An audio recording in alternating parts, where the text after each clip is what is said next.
Okay guys, we got a Chevy S-10 here, a 2000 model. Lower ball joints are shot. We are going to attempt to replace them today.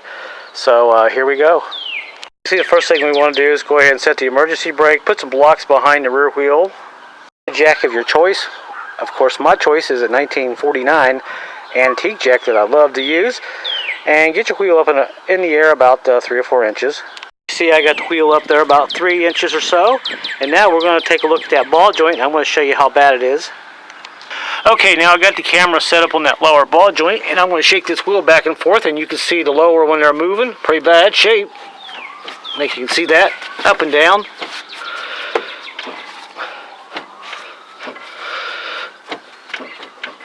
It's pretty bad.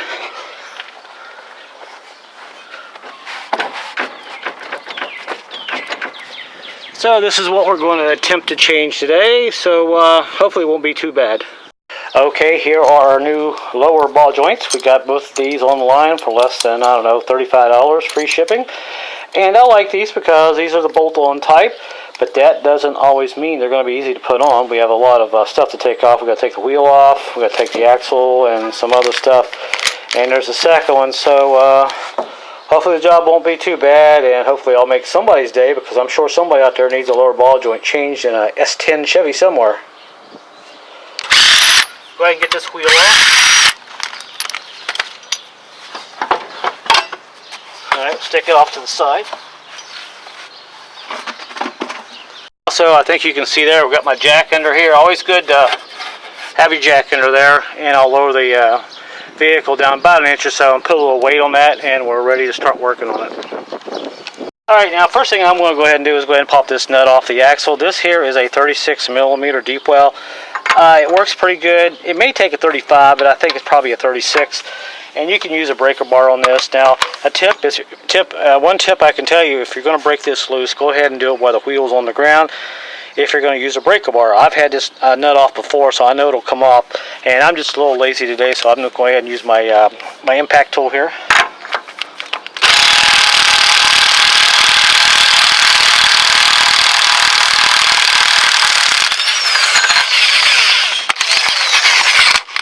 Okay, one nut off. Now we got to take out this washer in there, and I'll use my little magnet to get my big washer off. Alright, next thing we got to do is go ahead and get these brakes off. I'm going to take this housing off here. These bolts out real quick. Pretty long, so don't mess the threads up on those. And I'll take out the bottom one.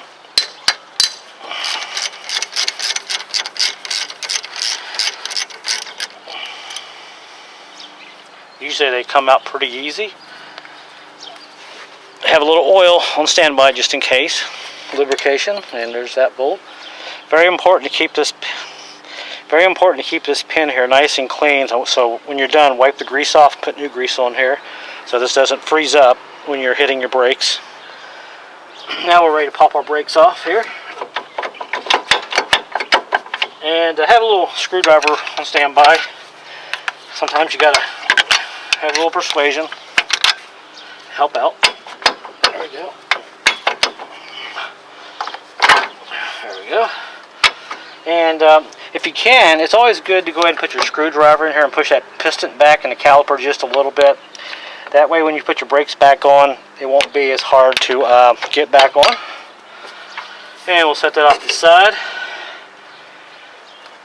And now we'll go ahead and pop our brakes off. These come out at an angle. They're flush on the hub, on the rotor, but you turn them like that and pull them straight out. And same with the back. And they're in pretty good shape. Inspect your brakes. And now we got to take this big retaining ring here off, which holds the whole unit on. And it is also a 18.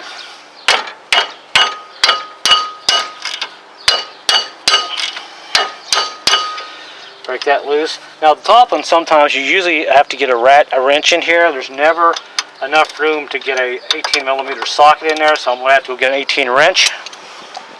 There's a bolt right behind this pin here where the brake pin goes in. Take an 18 wrench and get you a secondary wrench like this, and basically stick it on there like this, where this will give you a little more leverage. And this will break free. And I'll stick that there like that. Let me back the camera up a little bit so you can actually see. And I'll push down on it. And there it goes. Now you'll have to have a little patience on this nut here because, like I said, there's not a lot of room on the top. This is the only way you can get this nut. This bolt, I should say. There we go. So we'll go ahead and take this off. Alright, we just about got this bolt off. You can see the engineering nightmare here. This nut bolt comes out right here and hits this upper control arm. Who was a genius that thought of that? The point is you can't get a socket in here. You have to put a wrench on it. So that's the way it is. And once we get this off, then this will allow this housing to come off for the braking. For the pads, I should say, the housing that holds the calipers on. And now we got that off. Let's take this off to the side. And now we'll simply just slide our rotor off and check it for grooves, make sure it's nice and smooth, and we're good there. Okay, now what I gotta do is go ahead and take off this little nut right here. Now we can do two things. This is the ABS wire. We can either unhook it down here on the bottom. There's a little Allen screw we have to take out, or we can unhook it up here, unplug it, and fish it through. But we're not going to. I'm not going to do that because there's a clamp here. There's a clamp back here. There's one there. It's just too much time consuming. So I'm just going to go ahead and take this nut out right here. This little looks like a 3/8 nut. Get this off.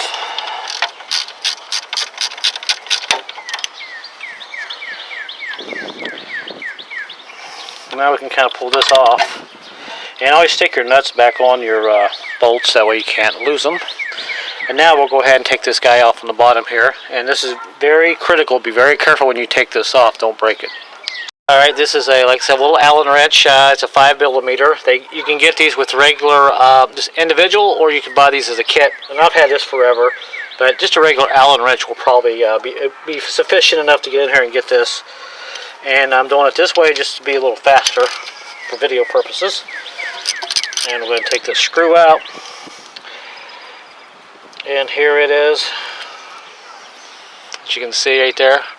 Make sure you don't lose that. And now we'll go ahead and pull our ABS sensor out. Now take a pair of pliers, just gently grab it, twist it slowly. Don't be in a hurry, you know. I don't care how fast you want to get done. It's not worth breaking these, and just gently pull it out. And you got a couple little, well, let me pull it through the hole here. You got a couple of these little guys here, these little gaskets. Pull these off. Put this with the nut down here. And we'll just simply push this off to the side, because this is something you do not want to break. This is a good time to put your axle nut back on backwards and tighten it down just a little bit here. Just kind of flush there. Take your hammer and tap on this axle until make sure it's free and loose.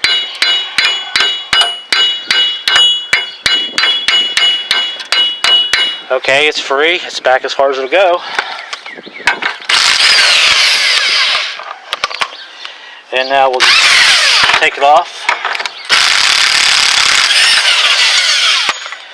There we go. Now we'll put that back over here. I don't know if you can see that right there. There's a gap. This axle is pushed back now, so I know this is free, so I won't have to worry about this once this is unhooked, and I won't have to wrestle around with this. So I know this is already free, and we'll continue here. All right, now we'll go ahead and take this Carter key out of the tie rod in here. We'll go ahead and get this out. Sometimes they come out easy, sometimes they don't. All right, there's that. Now we got to take off our nut. It's an 18mm. Actually, this is a 19mm, which is kind of odd. What I'm using, so we'll take this, get this off, break this loose, and if you notice, I oiled this up a little bit because it really helps. To make this faster, I'll just use my impact little wrench here. Okay, that's out. Guy there. Alright, now I'm going to get my big hammer. We're going to hit this a couple of times and break it loose. And here's my hammer, just a regular, not a sledgehammer, but I think everybody has one of these laying around the house. So we'll smack this right here a couple of times.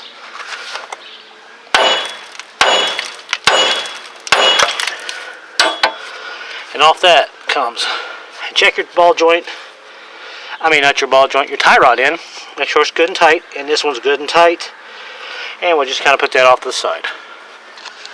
Alright, now folks, at this point, we are down to the meat and bones. Everything's unhooked. The only thing we got to do now is take this nut off the top ball joint there and break the one loose on the bottom. So with my upper ball joint, I'm going to go ahead and take out this upper key, cotter pin. And these take a little patience because you don't want to break them because they'll get jammed in the ball joint. If your ball joint's good, it gets really hard to pull those pins back out so you can put another cotter pin in. So I usually take a little screwdriver and just kind of tap on it until it comes out, and it usually works pretty good. Like I said, usually may have to get a bigger screwdriver here, but let me take my pliers and see if this helps any. There we go. Okay, it helps. There we go. Okay, we got that out, and I think I bent it a little bit there. There it is. I think I'm zoomed back. Let me see if I'm panned back. Of course I wasn't. There we go. So that's out. And now we'll go to the bottom. Alright, well this is the bad ball joint anyway, and I can't get this Carter key out, so I really don't care. So I'm just going to push it off the side, bend it down, and put my socket on here. And go ahead and loosen up this nut. And let me see what size it is. So here is our nut, and it turns out it is a 15/16, and I'm going to use a breaker bar on it because I don't feel like working too hard. So we'll break this loose. There we go. And if you notice, I put oil on here. It makes it easier when you break these things loose. And now I can just get my regular ratchet and go ahead and take this off the rest of the way. Like I said, we're just about ready to pull this off. Once we break these two ball joints loose, we slide this housing out the axle, then we can get right into the lower ball joint and put the new one in. And there it is. Alright, now we've got to take this top nut off of this top ball joint. And of course you can't get a socket in there either, so I am using a 7/8 wrench. And I'm taking a secondary wrench here, sticking it on there, giving me some leverage, and if I put the camera back you might be able to see this a little bit better. Like this. Break it loose. There we go. That wasn't too bad, and of course, like I said, I put oil on here. And once we get this nut off, we have all of our nuts off on our ball joints. Alright, here comes our nut. Alright, there it is, it's off. And now everything is ready to come apart. I'm going to go grab my big hammer. I'm going to hit the bottom a couple of times. I'm going to hit the top of this a couple of times, see if we can just simply knock this out of the upper and lower control arm. Sometimes we get lucky that way. If not, I've got a pickle fork. I'm going to go ahead and try to split the top of this here without tearing the boot because the top ball joint's good. The bottom ball joint, I don't care. It's no good. So let's go ahead and see how we can get this apart. Alright, before I start prying on anything, I think I'm just going to take the hammer and hit this a couple times. Like I said, sometimes it'll come loose. Alright, well the big hammer kind of came apart on me, so I'm just going to use a regular hammer here. Oh, there we go. Okay, well that was pretty nice. So that's apart. So now, set the camera here a little bit better for you. Go ahead and pop this axle out.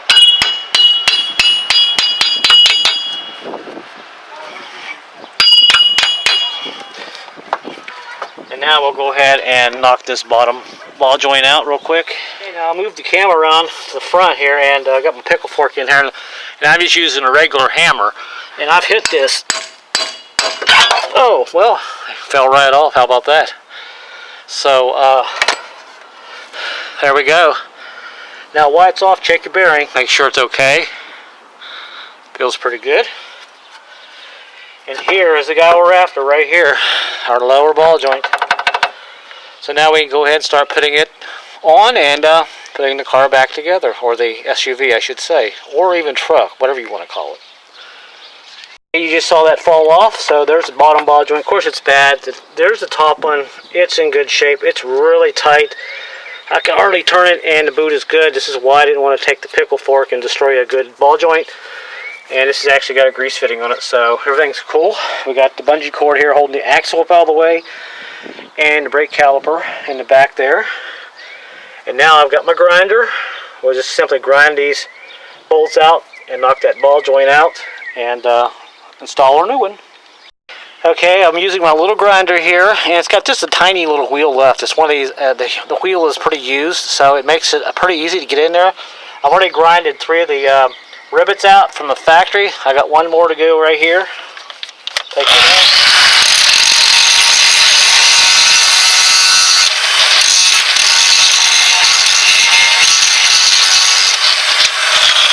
And they're not very big rivets.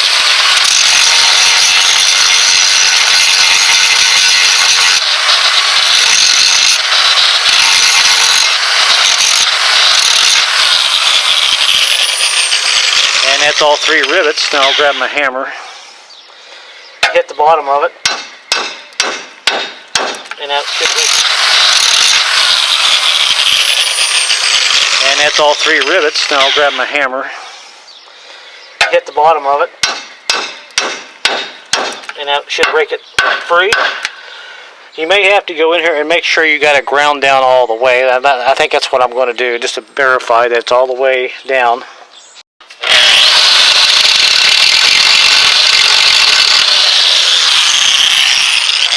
Okay, now I've got my grinder. I've got these ground down pretty good, and there was a grease fitting here. I took the hammer and hit it a couple times, and that kind of loosened up this ball joint. And then I hit the bottom of it a few times, and of course it just fell apart. So now I'm using the top of this old ball joint. I'm sticking it right here where the grease fitting is, and I turned it upside down. I'm just going to hit it right there a bunch of times, and the ball joint should come out, and there it is. And there's the old ball joint. The problem with this ball joint is this is factory pressed in there with rivets. I have not seen any other videos on YouTube on how to do this. This is the only way you can do this. So you will have to have a grinder, a little bit of patience, get in here and just grind these holes, grind these rivets down here you see from the factory until you can actually punch it through here where the grease fitting is, or perhaps just hit it on the bottom like I tried to loosen it up with these fittings here in the bottom of this lower control arm until it kind of like falls out. But wear some gloves, have some goggles, and also kind of take your time at it. And really this is the only way you can get this out, by just taking, if this doesn't fall out, just get you a great big nut and just put it right here and hammer on it down this hole until this lower ball joint comes out. Or you could just grab you a big bolt like this and stick right here and just hammer on it until you get this ball joint pushed out. But the key here is the more you grind these down, the easier this will come out. So just get you a big bolt if you don't have anything else to push this out with. If you can't use the end of this ball joint that fell out on me, just get you a big bolt like this and use it there. So, having said that, we are ready now to put our new lower ball joint on. Okay, boys and girls, here comes our brand new ball joint, and there it is. And I got it all cleaned up, and let me zoom the camera back a little bit. And we'll go ahead and start this in. And there is the grease fitting hole right there. You can see that right in the center. And these are all 13 bolts, and we'll go ahead and slide it up in there. Put our nuts on here. Like I said, I haven't seen any other videos on YouTube on how to take this particular ball joint off that's got factory. Everybody takes the ones off that has nuts in them that someone's already changed. Well, heck, if I wanted to do a video, I'd do a video on that. That's an easy job. So here we go. One more bolt. We'll put our nut on it. And now we just simply tighten these down and put our grease fitting in here and grease it. And our job is just about done. So this is going to look pretty good, and it really should last quite some time. So now we'll simply go ahead and tighten everything up.